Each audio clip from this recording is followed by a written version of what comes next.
Good morning everyone, welcome to Prudent IAS. आज हम पढ़ने जा रहे हैं काफी इंटरेस्टिंग टॉपिक जुडिशरी, बट किसका, स्टेट्स में जुडिशरी कैसे फंक्शन करती है, यानी कि जो हाई कोर्ट्स हैं उसमें क्या क्या प्रोसीजर होता है। अब मैंने पहले वीडियो में बोला था कि आप सुप्रीम कोर्ट में ये आर्टिकल्स जब पढ़ चुके हैं उसको ना एक कंपैरेटिव स्टडी में रखिएगा सारे ही आर्टिकल्स में, ताकि आपको पता चले डिफरेंसेस क्या क्या है। मैं हाईलाइट करती जाऊंगी अपने नोट्स में या कहीं भी स्टैंडर्ड बुक में, उसको डिफरेंस को हाईलाइट आप भी करते चलिए, आसानी होगी रिविजन में। आर्टिकल 214 पढ़ते हैं। क्या लिखा है? High courts for state. Simple सी लाइन लिखी गई है, there shall be a high court for each state. पर क्या ये इतना सिंपल है? नहीं। यहां लिखा गया है हर एक स्टेट के लिए एक हाई कोर्ट होना जरूरी है, बट रियलिटी में हम देखते हैं कि 2 और मोर स्टेट्स के लिए भी एक हाई कोर्ट है। तो कहानी कहां से शुरू होती है? इंडियन हाई कोर्ट एक्ट 1861 की बात करें, आजादी के काफी पहले पहुंच गए हम। तब 3 हाई कोर्ट स्टैब्लिश हुए थे, कैलकाटा, बॉम्बे, मद्रास में। ठीक, शुरुआत यहां से हुई। फिर 1866 में और जरूरत पड़ी तो 4th हाई कोर्ट आया इलाहाबाद में। ये तो एक की फैक्ट है जो बेसिक है, जो आप हिस्ट्री में भी पढ़ेंगे, ठीक है, कॉन्स्टिट्यूशन वगैरह में भी स्टार्टिंग में कुछ इंपॉर्टेंट चीजें जो पढ़नी होती है वो ये रटना है।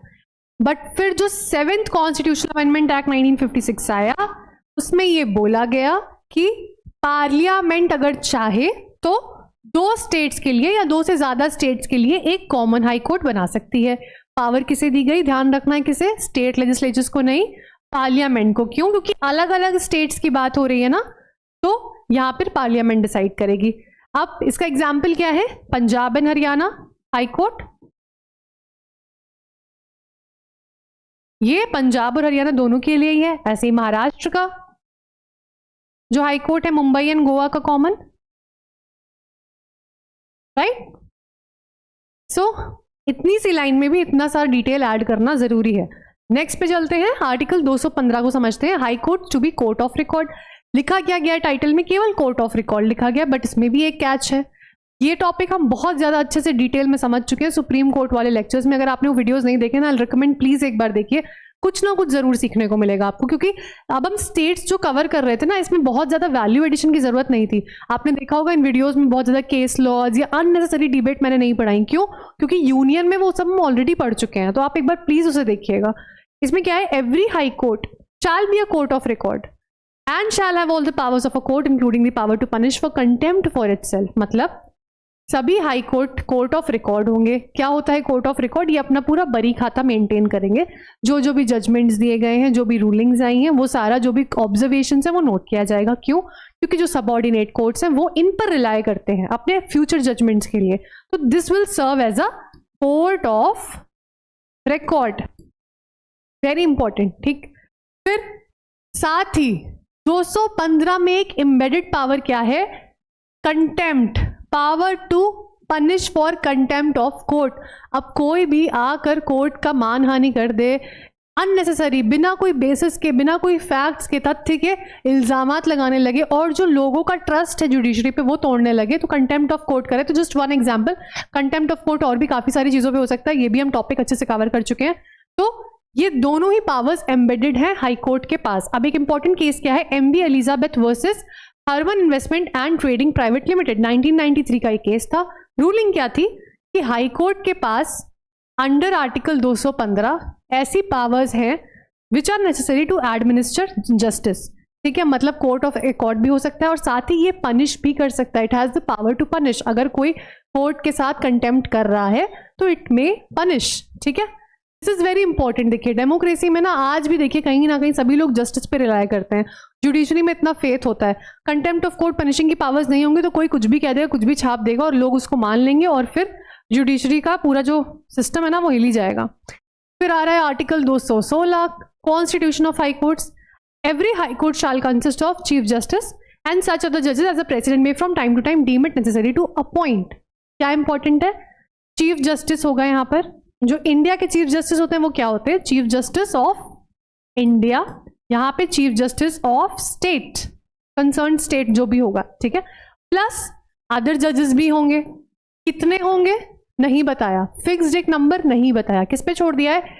प्रेसिडेंट पे। प्रेसिडेंट में time to time determine. Again president का क्या होगा? खुद का होगा मत, नहीं, सब कुछ एड एंड एडवाइस पे चलता रहता है, राइट। तो हो सकता है आगे जाकर, अभी एट प्रेजेंट भी अगर देखा जाए तो जुडिशियल रिफॉर्म्स की बहुत ज्यादा बात हो रही है और हाल ही में अभी न्यूज भी जो हमने कवर करी थी, हमारे एनालिसिस जो हिंदू का होता है, कि सुप्रीम कोर्ट ने जजेस की स्ट्रेंथ बढ़ाई है ना, टाइम एंड अगेन बढ़ा के अब कितनी हो गई, 38 हो गई, 37 उसमें मतलब टोटल अपॉइंट भी हुए नए जजेस, तो अब 37 सिटिंग जजेस अभी हैं।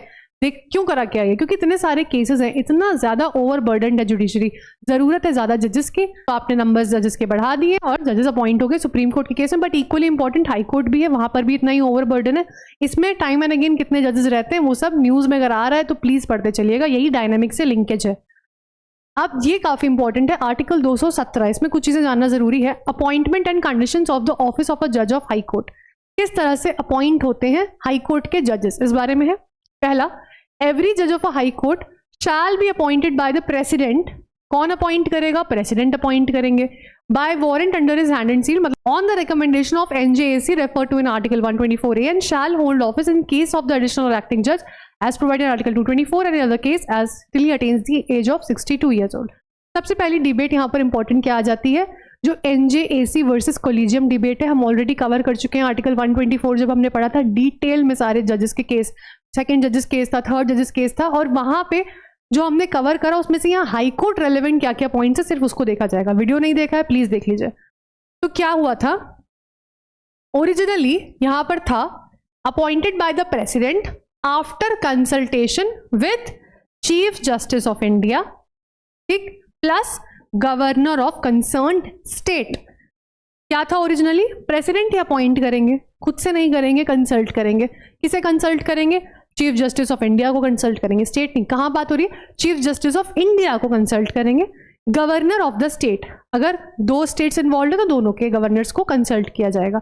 अब जो सेकंड जजेस केस था उसमें से हाई कोर्ट रेलेवेंट क्या बात निकलती है, देखिए, प्रेसिडेंट को कंसल्ट करना चीफ जस्टिस ऑफ इंडिया से, और सेकंड जजेस केस में बोला गया था कि चीफ जस्टिस ऑफ इंडिया का जो ओपिनियन होगा, जो कंसल्ट करोगे आप, वो जो ओपिनियन देंगे वो बाइंडिंग होगा, मतलब मानना ही मानना है, ऑप्शन नहीं है नहीं मानने का। फिर आता है आगे थर्ड जजेस केस, और सारी डिबेट में क्या डेवलप हुआ था, कोलिजियम सिस्टम, कि भाई चीफ जस्टिस ऑफ इंडिया को इतनी बड़ी पावर दे दी है कि इनका ओपिनियन जो है वो बाइंडिंग होगा, तो क्या इनका अकेले का होगा, नहीं, चीफ जस्टिस ऑफ इंडिया के साथ होंगे। सुप्रीम कोर्ट के केस में क्या हो रहा था, 4 सीनियर मोस्ट जजेस होते थे, है ना, हाई कोर्ट के केस में क्या होगा, 2 सीनियर मोस्ट जजेस होंगे। तो क्या प्रोसेस क्या है एक बार समझ लेते हैं। प्रेसिडेंट अपॉइंट करेंगे, पर प्रेसिडेंट कंसल्ट करेंगे चीफ जस्टिस ऑफ इंडिया और गवर्नर से, ये जो अपना ओपिनियन देंगे वो बाइंडिंग होगा। अच्छा, ये खुद कहां से ओपिनियन लेके आ रहे हैं, ये और 2 सीनियर मोस्ट जजेस जो हैं उन्होंने मिलकर कोलिजियम ने डिसाइड किया। तो क्या चल रहा है, जो आज भी चल रहा है, कोलिजियम सिस्टम इज प्रिवेलिंग, ठीक है, बोथ सुप्रीम कोर्ट में और हाई कोर्ट में, ये डिबेट में हमेशा रहता है। NJAC वगैरह इसको हमने कवर किया हुआ है, अगर आपके अभी भी कोई क्वेश्चन है आप पूछ सकते हैं। बट फिर क्या होता है, 99th कॉन्स्टिट्यूशनल अमेंडमेंट एक्ट 2014 से NJAC national judicial appointment commission लाने का एक प्रयास होता है, ठीक है, एक कोशिश होती है कि इस कोलिजियम सिस्टम को खत्म किया जाए और नया एक सिस्टम लाया जाए। इसको हम ऑलरेडी पढ़ चुके हैं, रिपीट नहीं करूंगी। तो ये चीज यहां पर ऐड कर दी गई, ठीक, जो सुप्रीम कोर्ट रिलेटेड प्रोविजन से वहां पर भी NJAC ऐड किया गया, यहां पर भी आज भी NJAC वर्ड यहां लिखा है, लेकिन ये कोर्ट ने इसको अनकॉन्स्टिट्यूशनल बोल दिया है। कोर्ट ने बोला था कि भाई ये जो है सेपरेशन ऑफ पावर के खिलाफ है, एग्जीक्यूटिव को इन सबको पावर जाएगी, वो पूरी डिबेट हम पढ़े हैं। तो ये लिखा तो है क्या है आज भी, लेकिन फंक्शनल नहीं है। फंक्शनल क्या है, कोलिजियम सिस्टम। तो आज भी हाई कोर्ट के जज कैसे अपॉइंट हो रहे हैं, कोलिजियम सिस्टम से। डिफरेंस क्या याद रखना है, जो सुप्रीम कोर्ट के केस में कोलिजियम सिस्टम होता है वो है 4 सीनियर मोस्ट जजेस, हाई कोर्ट के केस में 2 सीनियर मोस्ट जजेस, ठीक है। फिर आर्टिकल 124 ये हमने पढ़ लिया, कोलिजियम सिस्टम से अपॉइंट हो रहे हैं। इन केस ऑफ, अच्छा, एडिशनल जज और एक्टिंग जज जो टेम्परेरी होते हैं उनके बारे में भी हम पढ़ेंगे 224 में कि वो कितने टाइम के लिए अपॉइंट होते हैं। उनके अलावा बाकी सारे जजेस की रिटायरमेंट एज क्या है, 62 ईयर्स। अब इंपॉर्टेंट क्या है यहां पर, रिटायरमेंट एज दे रखी है 62। मिनिमम एज क्या दी है, नहीं, there is no minimum age given by the constitution. यही सारे यूपीएससी के ट्रैप्स हैं, इनको नोट डाउन कर लीजिएगा। मिनिमम एज कोई भी नहीं है। प्रोविजन में क्या लिखा है, अ जज may be under by his writing address to the president resign his office. अच्छा, रिटायरमेंट से पहले भी ये रिजाइन कर सकते हैं, इनको बस लिख के देना होगा प्रेसिडेंट को, पहला चीज। बी में लिखा है जज may be remove from his office by the president manner provided clause 4 of 124 removal of the जज। जिस तरह से सुप्रीम कोर्ट के जज का रिमूवल होता है, डिटेल में जो पढ़ा है देख लीजिए आर्टिकल 124। तो आप, मैं बोलूंगी 217 के साथ साथ अगर नहीं देखा है ना तो जरूर देख लीजिए। उसके क्लॉज 4 में जिस तरह सुप्रीम कोर्ट के जज रिमूव होंगे, सेम प्रोसेस है यहाँ का भी, हाई कोर्ट के जजेस का भी। ऑफिस ऑफ अ जज shall be vacated by his being appointed by the president to be a judge of the Supreme Court or by his being transferred to the president to any other high court within the territory of India. अच्छा, इनका office अपने आप vacate मतलब खाली हो जाएगा कब? जब appointed by the president as a जज of the supreme court, president ने इनको सुप्रीम कोर्ट का जज बना दिया है, या फिर किसी और हाई कोर्ट, कोई और टेरिटरी ऑफ इंडिया में किसी और स्टेट में भेज दिया, तो ऑब्वियसली गद्दी खाली हो जाएगी। एक टाइम पे आप दो जगह के जज नहीं है। क्लॉज 2 में लिखा है person shall not be qualified for appointment as a जज of the high court unless he is a citizen of India. ये तो हमेशा से पढ़ते आ रहे हैं, भारत का नागरिक ही बन सकता है, इसीलिए सिटीजनशिप का सारा मुद्दा इतना इंपॉर्टेंट है। A has for at least 10 years held a judicial office in the territory of India, और मतलब कम से कम इन्होंने 10 साल तक जुडिशियल ऑफिस होल्ड करा है टेरिटरी ऑफ इंडिया, यानी किसी भी स्टेट में, नो मैटर, पर 10 साल से जुडिशरी में है। ठीक है। बी क्या है? Has for at least 10 years, has for at least 10 years been an advocate of the high court of 2 or more such courts in succession, मतलब 10 साल तक वो एडवोकेट रहे हैं किसी भी हाई कोर्ट के 2 और मोर कोर्ट्स के इन सक्सेशन, कंटिन्यूअसली, मतलब जो है होना चाहिए। यहां पर क्या बात हो रही थी? ए में 10 साल तक कोई जुडिशियल ऑफिस होल्ड किया है, बी में बात हो रही है एडवोकेट रहे हैं हाई कोर्ट के कोई भी 2 या 2 से ज्यादा स्टेट से, बट जरूरी क्या है? कंटिन्यूअसली 10 साल रहना है, ऐसा नहीं 2 साल रहे फिर नहीं रहे, 2 साल रहे, कंटिन्यूअसली। अब जो क्लॉज ए में यहां पर जुडिशियल ऑफिस है, इसके लिए एक्सप्लेनेशन दिया हुआ है, for the purpose of this clause A in computing the period which person has held a judicial office in the territory of India, there shall be included any period where he has held any judicial office during which the person has been an advocate of the high court or held the office of the member of the tribunal or any post under the union or state requiring special knowledge of law।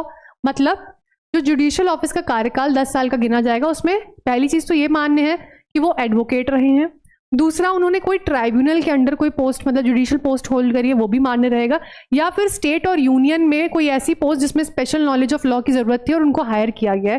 ठीक है, तो वो भी judicial office माना जाएगा।